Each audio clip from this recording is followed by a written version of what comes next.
It's over from Orchard Park, and let me tell you, it wasn't as close as the score, and the score is lopsided.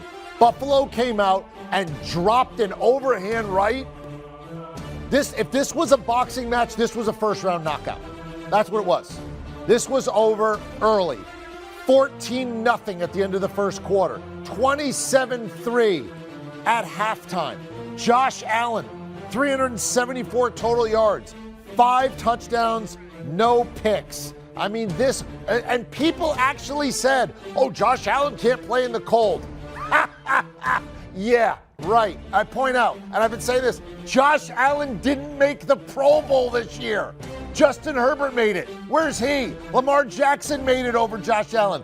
Where's he? Patrick Mahomes made it, and he had 2 months where he was mediocre at best. It's the most underappreciated player who just dominated in the AFC wildcard round in primetime. Well done, Buffalo. All right, Charles Davis was on the call of the game. Love having him there.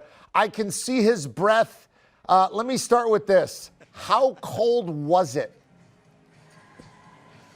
Eric, you know we shouldn't complain. These players went out and played in. Oh, forget it. It's cold, man. Come on. I mean, it's like the movie Mystery Alaska when Little Richard went up to sing the national anthem, and the mayor went and met with him and said, "Mr. Richard, how are you?" And all Little Richard did was look at him and say, "I'm cold."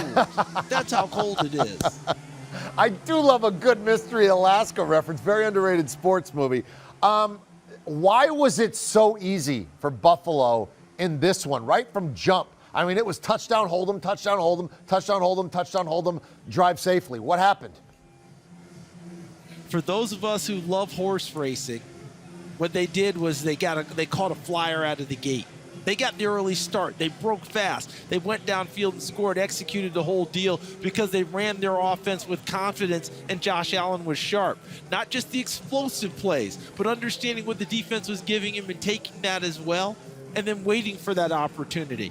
And then the game turned, I thought, on the first possession for New England, who had a very good drive going.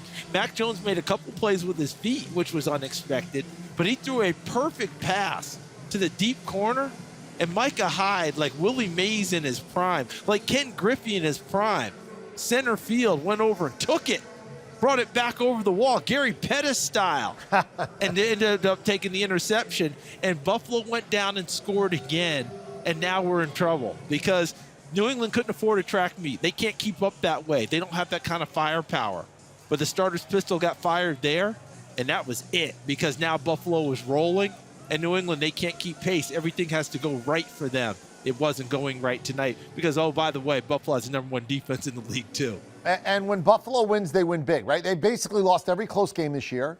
Every one of their wins was by double digits. This was no exception. Year, Eric.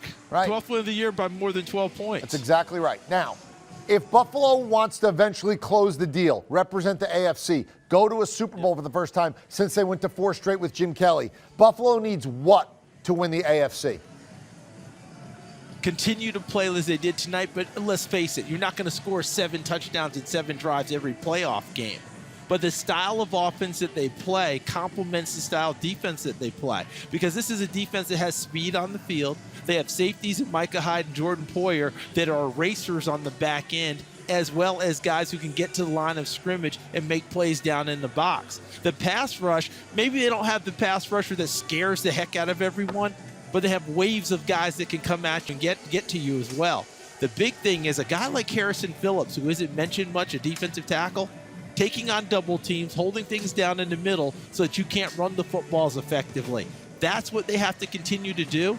And if they play at a level close to this, look, let's face it again, 7-7.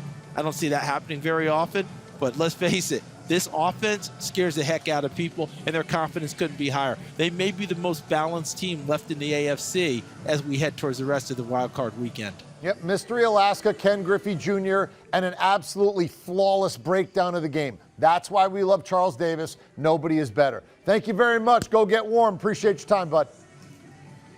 You got it, Eric. Take care of yourself. Talk to you soon. He was on the call, and Charles Davis did an unbelievable job. And it wasn't an easy call because it was a blowout. You see there. I mean, the other games, I don't know anything about the 1963 NFL championship game where they lost by 41 to San Diego. I'll just have to take your word for it there. And 85, that was the Bears, the 85 Bears. Ditka, Refrigerator Perry, Super Bowl shuffle dance. And the Patriots, they were sort of this, kind of lackluster franchise that showed up with Raymond Berry and, Steve Grogan. And now this one. It was UGLY, you ain't got no alibi. Do you want a sports network that delivers everything that matters about the game? The highlights, the picks, the instant analysis, no yelling, no fake debates, no politics. Hit the subscribe button and never miss a moment.